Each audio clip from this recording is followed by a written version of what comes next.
अरे बिद्दू, आज घर में बहुत काम है। आज तुझे स्कूल जाने की जरूरत नहीं है।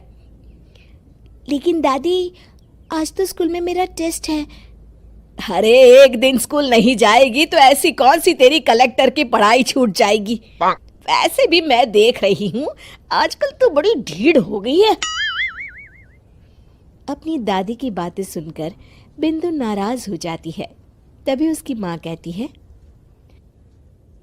अरे बिंदु, इतनी छोटी बात पे मुंह फुलाने की क्या जरूरत है। दादी बिल्कुल सही कह रही हैं। लड़कियों को तो घर के काम काज सीखना चाहिए। अरे बहू, रमेश के लाड़ प्यार ने इसे बिगाड़ रखा है। कम से कम तू तो मेरी बात समझती है। अच्छा, मेरी पूजा का समय हो गया है, मैं पूजा करने जा रही हूँ। इतना कहकर रमेश की माँ वहां से चली जाती है। इस तरह बिंदु की दादी और माँ दोनों अक्सर उसे घर के कामों में ही उलझा कर रखते थे। कुछ दिनों के बाद राजू और बिंदु के 10वीं के रिजल्ट्स आते हैं। दोनों बच्चे दादी को अपना अपना रिपोर्ट कार्ड दिखाते हैं। शाबाश मेरे लाल, तू तो बड़े अच्छे नंबरों से पास हुआ है। तभी बिंदु कहती है, दादी, मैं भी अच्छे नंबरों से पास हुई हूँ। रमेश की माँ बिंदु को अनदेखा करते हुए कहती है, हाँ हाँ ठीक है, अभी यहाँ खड़ी क्या कर रही है, सुन लिया मैंने। जाकर मेरे लिए चाय बना कर लिया। बिंदु उदास होकर चाय बनाने किचन में चली जाती है। तभी राजू कहता है, दादी, मैं क्रिकेट के कोचिंग सेंटर में एडमिशन लेना चाहता हूँ। अरे वाह राजू बेटा, ये तो तूने बड़ी अच्छी बात कही। तू कल ही अपना एडमिशन करा ले, जितनी भी फीस होगी मैं दे दूंगी। अरे एक दिन मेरा पोता विराट कोहली बनेगा। इस तरह अक्सर रमेश की माँ अपनी पोती बिंदु के साथ दुर्व्यवहार करती थी। कुछ दिनों के बाद रमेश की माँ और उसकी पत्नी दोनों सास बहू मिलकर राजू का एडमिशन अच्छे स्कूल में करवा देते हैं, लेकिन बिंदु का एडमिशन नहीं करवाते। इस बात से नाराज होकर बिंदु अपनी दादी से कहती है, लेकिन दादी, मुझे भी आगे की पढ़ाई करनी है। अरे क्या करेगी आगे की पढ़ाई लिखाई करके हैं? आज से ये पढ़ाई का भूत अपने दिमाग से उतार दे।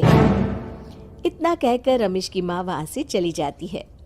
उस दिन के बाद से बिंदु की पढ़ाई हमेशा के लिए छूट जाती है और उसकी दादी उससे घर के सारे काम करवाना शुरू कर देती है। इस तरह उसका सारा दिन घर के कामों में ही बीत जाता था।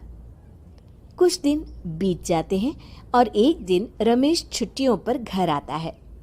बिंदु को घर के काम करते हुए देख उससे कहता है, अरे बिंदु बेटा, तुम स्कूल नहीं गई? पिताजी, दादी ने मेरा एडमिशन कराने से मना कर दिया है। वे कहती हैं घर पे रहकर घर के काम करना सीख। अपनी माँ का ये बर्ताव देख रमेश को बहुत गुस्सा आता है और वो अपनी माँ से कहता है, माँ, ये तुमने क्या किया?